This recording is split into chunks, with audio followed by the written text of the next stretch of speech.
বৈষম্য বিরোধী ছাত্র আন্দোলনে গিয়ে পরিচয়, এরপর প্রেম। শুক্রবার বিয়ের পিড়িতেও বসেছেন তারা। তাদের ভিন্ন রকম প্রেম থেকে পরিণয়ের গল্পে বিমোহিত সবাই। সবাই যখন আমরা হাত ধরে বিজয় মিছিল দিচ্ছিলাম, তো ও আমার পাশেই ছিল।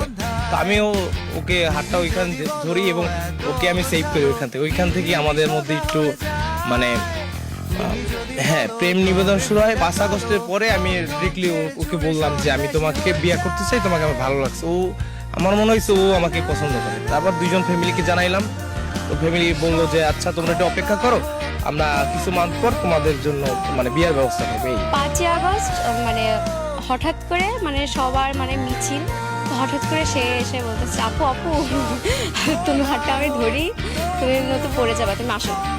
তো ওই যে মানে এত মেয়েরা আছে বাট মানে আমার প্রতি একটা কেয়ারিং, তো আমি একটু হয়েছে ওই একটু ভালো লাগা স্টার্ট, এরপর হচ্ছে সামনে পথ চলা।